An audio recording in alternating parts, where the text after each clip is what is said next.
Hi everyone, and welcome to Textural Songcraft. I'm Asher. I'm the artistic director of Anarchestra. This is the third lecture in a series of three lectures that we are putting on with support from the Rhode Island Council for the Humanities, which has generously given us a grant to allow us to do this. This was originally supposed to be a lecture by Rochelle Rosenkrantz, but she has COVID. So in order to fulfill the 3-week series, I've jumped in to get this done. So sorry that I'm not Rochelle, and I hope that you'll accept this consolation prize. This series has been such an enormous privilege to be able to put on, and such a joy as well. So I'm glad to be capping it off with this lecture. So this is called Textural Songcraft, or How to Hear the Pulse of Love that Thrums Through Every Object and Being and Capitalize on it for social and financial gain. Here's what I'm going to be talking about, and it's not necessarily sequential. I'm going to touch on, firstly, some of the theoretical and musicological studies that pertain to the work I'll be showing, but I'm not really an expert in that field, so the theory bits will be pretty cursory.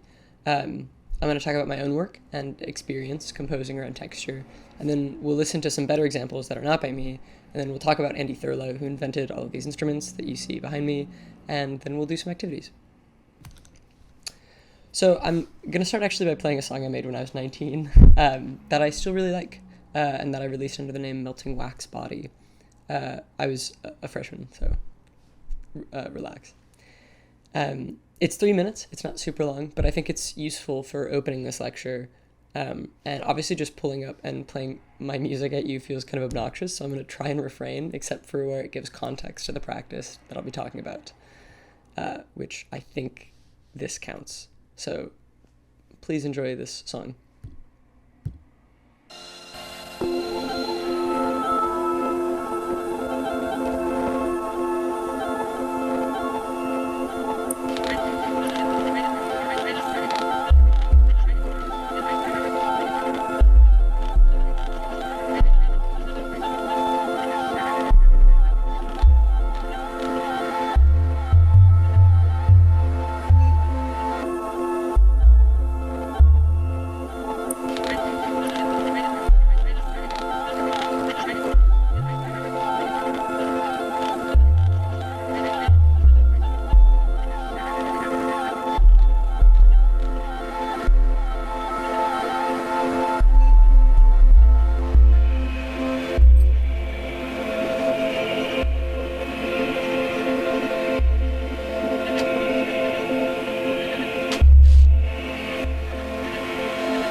So, believe it or not, this song is constructed mostly, if not entirely, from voice memos. And I would say voice memos, just taken on my iPhone, are a cornerstone of my practice when it comes to making instrumental music. And I think this is because it opens me to hearing stuff instead of doing stuff, instead of like trying to write or make sounds. It gives me an opportunity to just listen. And I think for a lot of other practitioners of any type of experimental music, this idea comes from this big, beautiful, butch, lesbian, Pauline Oliveros. And what instrument could this person possibly play other than just a massive fucking tank of an accordion? Just the biggest military accordion you've seen in your life. So Oliveros is the godmother of deep listening, which is a half meditative and half technical and compositional practice of actually just tuning into the space around you. So on the left, I have a quote of her, essentially like the genesis of this idea. She says, I noticed that many musicians were not listening to what they were performing. There was good hand-eye coordination in reading music, but listening was not necessarily a part of the performance. The music was, of course, hearing. The musician was, of course, hearing, but listening all over, or attention to the space-time continuum, was not happening.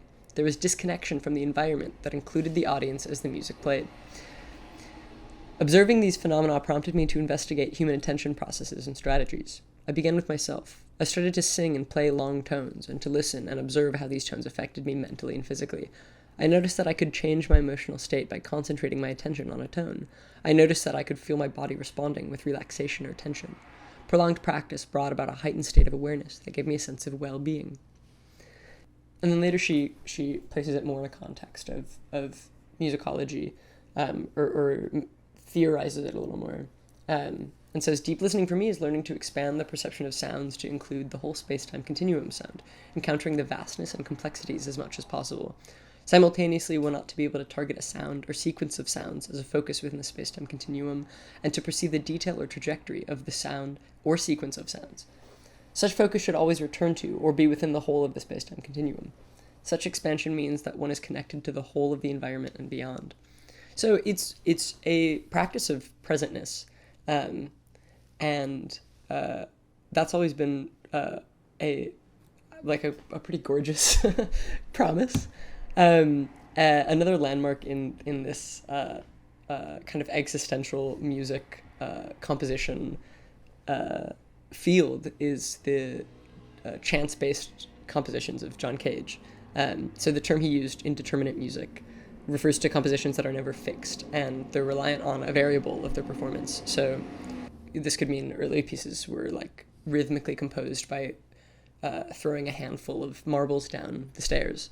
And to me, this is an amazing way to introduce dynamism and spontaneity into a work of art, and also kind of humble yourself as a composer and keep yourself guessing, and to maintain this exciting negotiation between you and the thing that you're making, so that you're not just stringing yourself along through your own ploys. There's a relinquishing of control here, and there's necessary surrender to the world as it influences your music.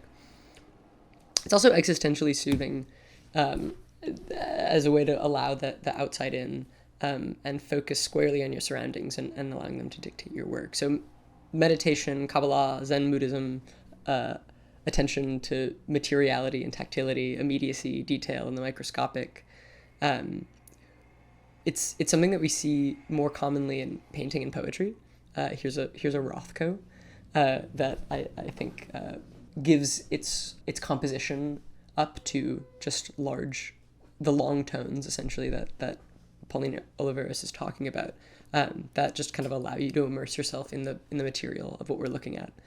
Yeah, this is a quote from Lawrence Kushner, who's kind of a New Age rabbi, who says in The River of Light, one tradition says that there are 100 blessings before rising, before washing one's hands, before eating.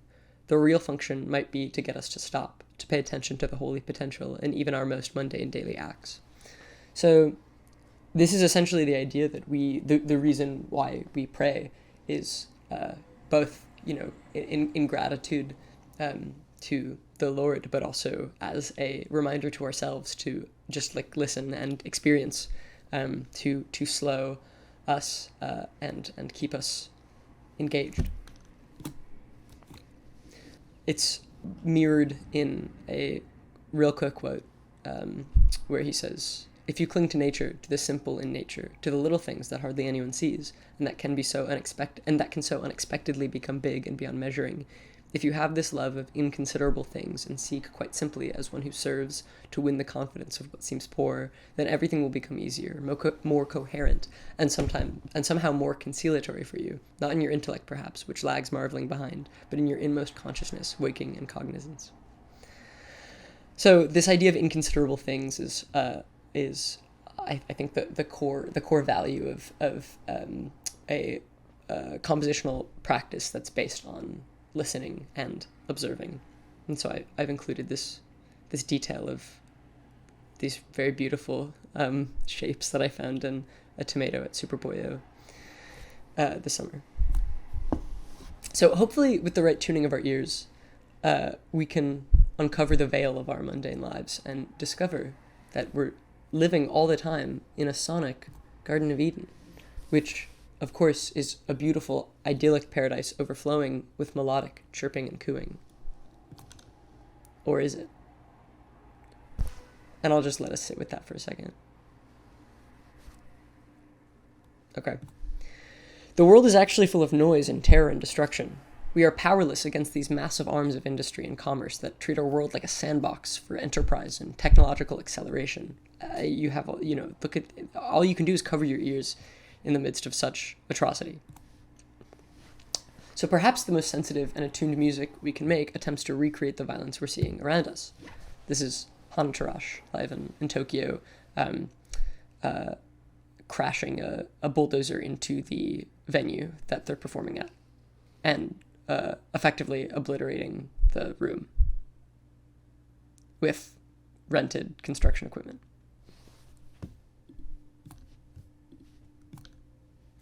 Or, on the other hand, should we choose to create a total reprieve, a suspended chamber of peace informed by but impervious to the world outside? This is Beverly Glenn Copeland's Ever New from 1986.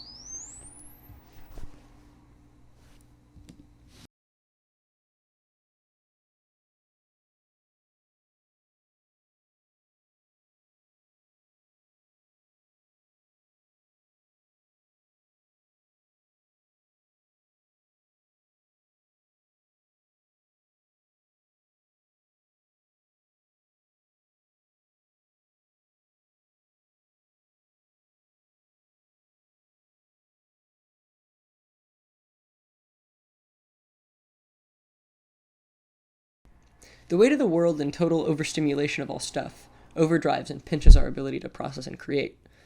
But if we learn to break apart, discern, rechannel, filter, and digest what's around us with openness and intention, the pathway opens up and the two processes become simultaneous, effortlessly symbolic, and reciprocal. Consequently, we can accommodate for more stimuli.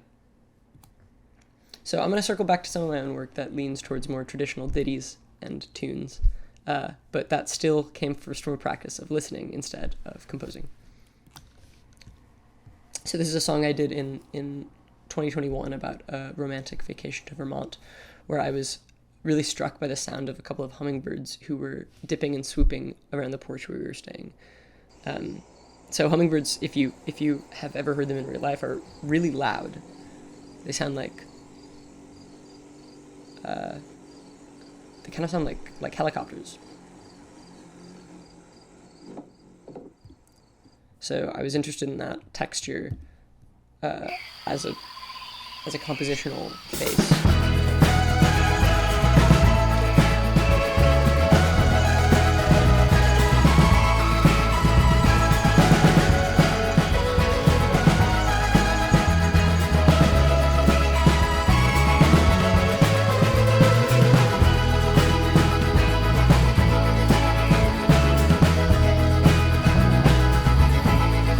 So there you go. Just kind of trying to emulate that type of motion. This is a song where I was able to figure out the pacing and the gravity of the song's world through this YouTube video I found of DVD rental employees throwing DVDs at each other, which I found very beautiful and a little gay and weird and perfect. So this is just it's like someone's like Samsung video.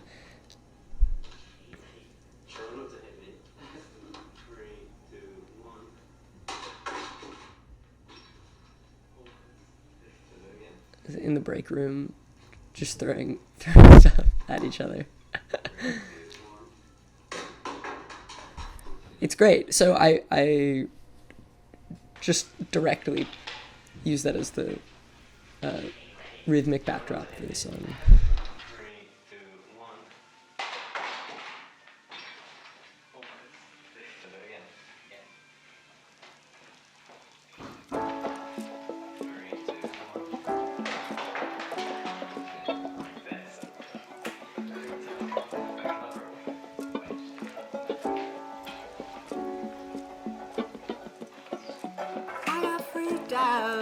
Cool. So here are some pieces of sound by artists far and wide who I feel have unusually perceptive ears and fearlessly inventive practices. And these are all compositionally very advanced, but at their core ring to me as the work of an exemplary listener, someone who takes direct inspiration from the material world around them and builds a song out from there. So for these, I'm going to ask that whenever I press play on the excerpts from each, we close our eyes and try to envision what we're hearing, whether that means literally parsing the instruments and their spatial arrangement, or abstractly mapping textures like rough, spongy, crusty, supple, etc. onto what we're hearing. So I want to start with Sun Ra, because first of all, early progenitor of lo-fi music. A lot of the best Sun Ra records were home recorded by him in the basement of his commune, which at the time of this recording would have been in New York. And it's such an unadorned and raw recording that you can hear everything that's happening, and it feels really live, like they're in the room with us. Like you can hear that the room is pretty small. You can hear where the keyboard amplifier is. You can hear the drummer shifting in his seat. It's like a very, very direct translation of this moment in this room that they had in 1969. So I love this recording because it allows us to situate ourselves really quite literally in the moment. And as a recording, I think it's very sensitive to that privilege. So here's Mew by Sun Ra.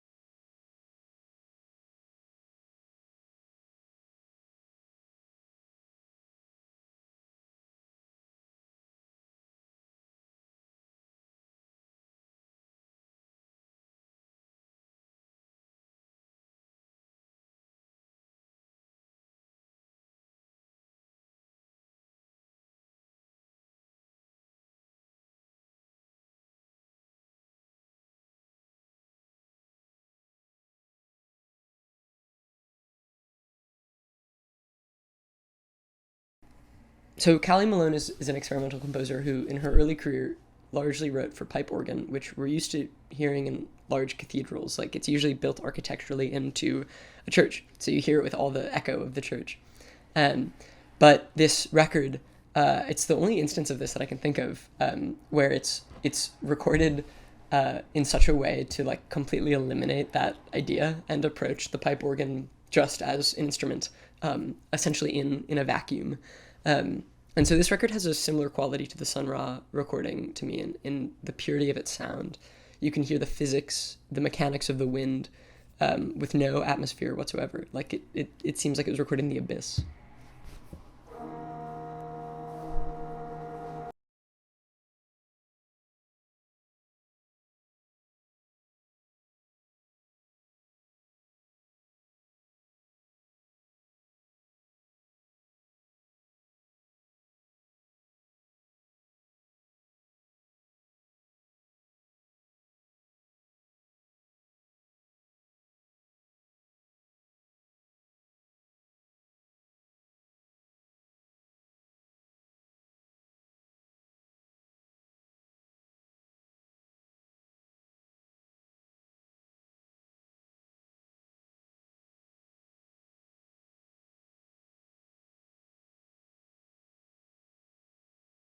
Great.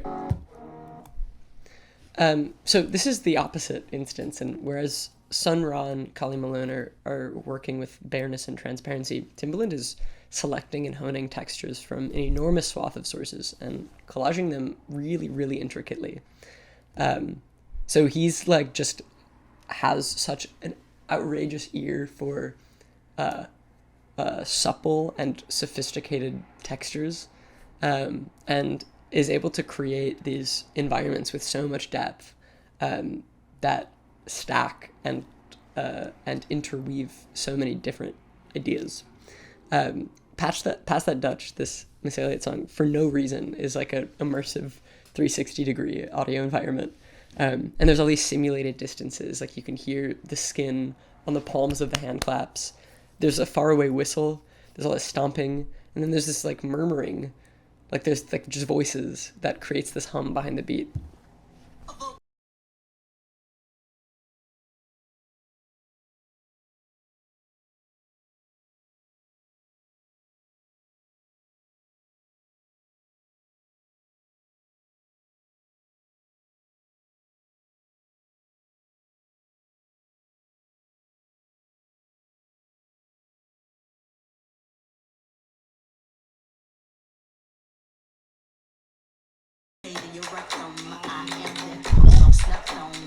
It's just this is amazing. He's my favorite producer just because he's so obviously in love with sound. This is a Pusha T beat that just sounds like a bunch of shit falling down the stairs.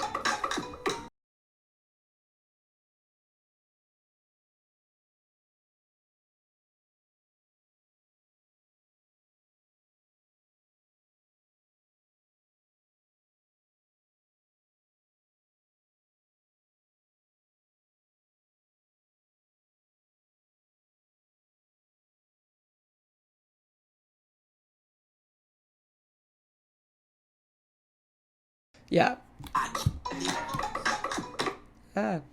Um, so Steve Roden passed away, I think 2 or 3 weeks ago from early onset Alzheimer's, um, and was the artist of these examples who most explicitly geared his practice around listening. Like this is the most one-to-one example. It's an hour-long composition built from the amplified sounds of paper being handled by a contact microphone.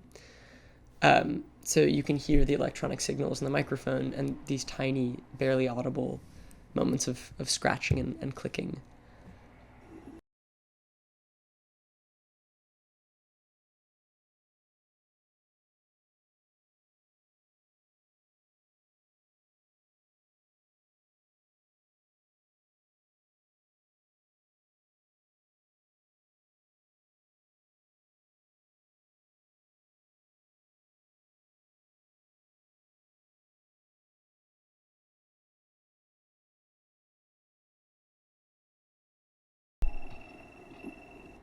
Cool. Drake is really one of the only people who I know to be doing this on a massive pop level.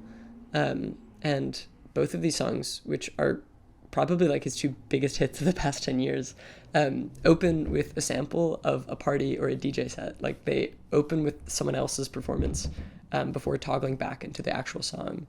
Um, and in both instances, they're very audibly samples because they're significantly lower fidelity than the rest of the respective song.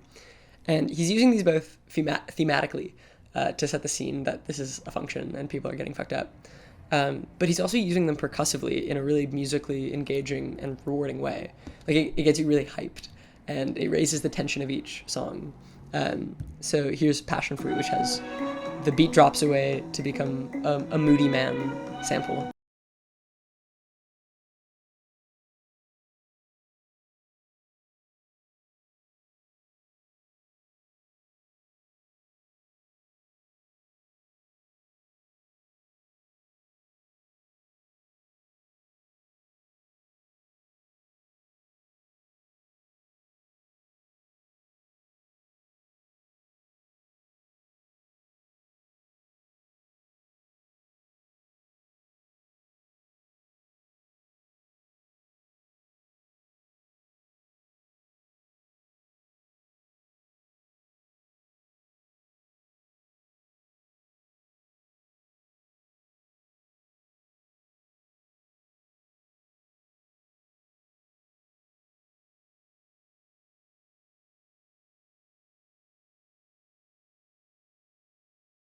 Excellent. And then here's nice for what?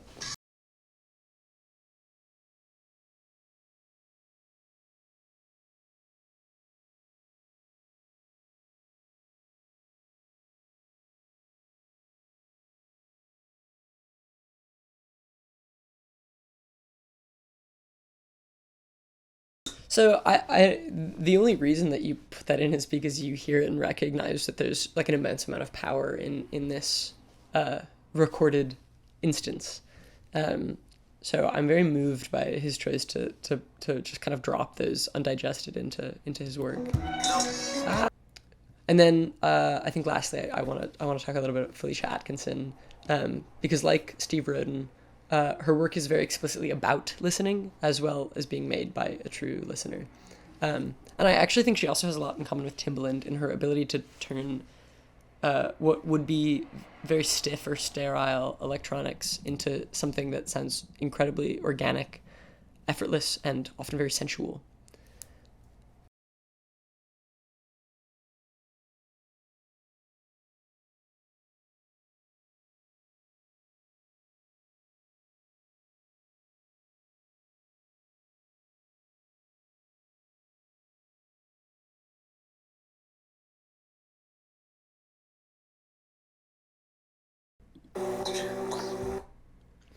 So, what does this have to do with Anarchestra? Um, so, I was given the archived website of Andy Thurlow, the creator of these instruments, who has since passed. And as I've worked at Anarchestra, I often return to the foundational ideas that he was putting forward. And unsurprisingly, he also cites Paulina Oliveros and John Cage. Um, but he was interested in the politics of music and of creating art as much as any of the music itself. Um, and his assertion was that capitalism and Western proprietarianism is a threat to the human instinct to create and share, and that only through this relinquishing of ego and a complete porousness of our personal membrane can we actually collaborate and produce art that will resonate. So the overarching insistence in his writing is the importance of improvisation and improvisation as liberation. And his goal in many ways was simply to create a forum for constant improvisation without the burden of mastery or ownership. So when thought of like this, an orchestra as a set of instruments are simply tools for accessible group improvisation, less musical instruments and more instruments for negotiating our relationship to the people and the world around us. Um, so he writes here, to create music that affirms the social concept of equality, it is necessary to include the performers in the processes of conception and composition. To achieve this, we will have to improvise. So it's really about it's completely dispelling the idea of a composition and then performers who enact this fixed choreography, and is so much about incorporating the present dynamics at play into the music. So with this in mind, I'd like to do some brief listening exercises. I'm going to hand out Post-its and pens, and we're going to sit for 2 minutes and write down every sound that we hear around us with varying radii of distance. So first in the room, then outside in the building, then outside on the block. I'll let us do that, and then we'll regroup and do a series of other listening exercises, and then we'll get on the instruments and try to work presently with those. Cool, thanks.